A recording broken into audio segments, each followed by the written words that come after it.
71-এর মুক্তিযুদ্ধ আর 24-এর গণ অভ্যুত্থান এক নয়। শনিবার বিকেল 4টার সময় শহরের শহীদ সাটু অডিটোরিয়ামে চাঁপাইনবাবগঞ্জ জেলা পুলিশ আয়োজিত সুধী সমাবেশে বীর মুক্তিযোদ্ধা মোহাম্মদ তরিকুল আলম, সহকারী কমান্ডার সাংগঠনিক, জেলা মুক্তিযোদ্ধা ইউনিট কমান্ড চাঁপাইনবাবগঞ্জকে বক্তব্য দেওয়ার সময় বাধা দিয়ে থামিয়ে দিয়েছেন চাঁপাইনবাবগঞ্জ জেলা জামাতে ইসলামের নায়েবে আমির ও সাবেক সংসদ সদস্য লতিফুর রহমান। এই ঘটনার প্রতিবাদে এই প্রতিবাদ সভা ও সংবাদ সম্মেলন। আমরা 71-এর মুক্তিযুদ্ধে আত্মদানকারী সকল মৃত মুক্তিযোদ্ধাদের আত্মার মাগফিরাত কামনা করছি। পাশাপাশি জুলাই অভ্যুত্থানে শহীদদের আত্মার মাগফিরাত কামনা করছি। চাঁপাইনবাবগঞ্জ জেলার সার্বিক আইন শৃঙ্খলার বিষয়ে সুধী সমাবেশের আয়োজন করে জেলা পুলিশ চাঁপাইনবাবগঞ্জ। অনুষ্ঠানে প্রধান অতিথি ছিলেন পুলিশের রাজশাহী রেঞ্জের উপমহাপরিদর্শক ডিআইজি মোহাম্মদ শাহজাহান। এই সুধী সমাবেশে আরো উপস্থিত ছিলেন জামাতের জেলা পর্যায়ের নেতৃবৃন্দ এবং ছাত্র জনতা অন্যান্য দলের নেতা সহ সুধীবৃন্দ। তাছাড়া অতিরিক্ত পুলিশ সুপারের আমন্ত্রণে উপস্থিত ছিলেন জেলা মুক্তিযোদ্ধা ইউনিট কমান্ডের সাংগঠনিক কমান্ডার প্রতিনিধি জনাব বীর মুক্তিযোদ্ধা তরিকুল আলম। বিভিন্ন প্রচার মাধ্যম, টেলিভিশন, ফেসবুক হতে জানা যায় বীর মুক্তিযোদ্ধা ও সাবেক সহকারী কমান্ডার সাংগঠনিক মোহাম্মদ তরিকুল আলম বক্তব্য দিতে গিয়ে 1971 সালের মহান মুক্তিযুদ্ধের সঙ্গে 2024 সালের 5 আগস্টকে না মেলানোর আহ্বান জানান।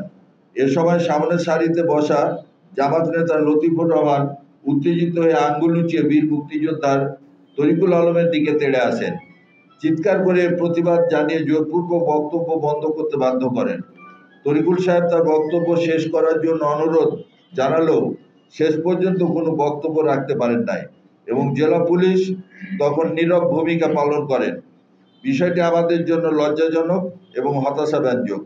এই ঘটনার পরপরই ডিআইজি সাহেবকে বিষয়টি জানিয়ে তিনি ঘটনাস্থল ত্যাগ করেন। আমি আপনাদের জানাতে চাই, মুক্তিযুদ্ধ ও অভ্যুত্থান এক নয়।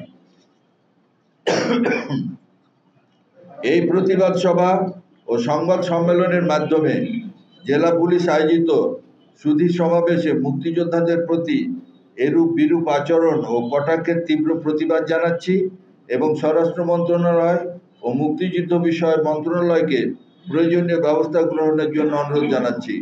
ভবিষ্যতে যেন বীর মুক্তিযোদ্ধাদের প্রতি এরূপ বিরূপ আচরণ ও কটাক্ষ করা না হয় সে ব্যাপারে পদক্ষেপ নেওয়ার জন্য জোর দাবি জানাচ্ছি।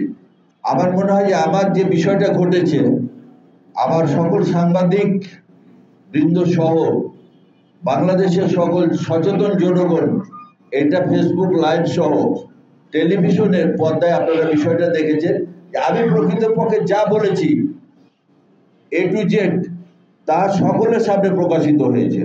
আমার বক্তব্যের মধ্যে আপনারা লক্ষ্য করেছেন কিনা, আমার একজন অত্যন্ত সচেতন একজন সাংবাদিক ফেসবুক লাইভে লতিফুর রহমান সাহেবের যে বক্তব্যের বিষয়গুলো তার সাক্ষাৎকার নিয়ে ফেস টু ফেস প্রকাশ করেছে, যেখানে তিনি আপনারা লক্ষ্য করেছেন যে লতিফুর রহমান সাহেব যে পরে যে একটা সাক্ষাৎকার দিয়েছেন সেখানে তিনি যত নম্র এবং ভদ্র ছিলেন, আপনারা লাইভে দেখেছেন যে তিনি বক্তব্যের সময় কত বেশি উগ্র ছিলেন। এখানে আমার বলার কিছু না, আমি সেখানে কোনো কটাক্ষমূলক কোনো কথা কি আপনারা আমার পেয়েছেন? আপনারা A to Z দেখেছেন কিন্তু আপনারা লাইভে, যেখানে আমি বলেছি একটি মাত্র কথা যে 71-এর মুক্তিযুদ্ধ আর 24-এর গণ অভ্যুত্থান এক নয়। এটা আমরা এখানে উল্লেখ করেছি যে মুক্তিযুদ্ধ ও অভ্যুত্থান এক জিনিস হতে পারে না।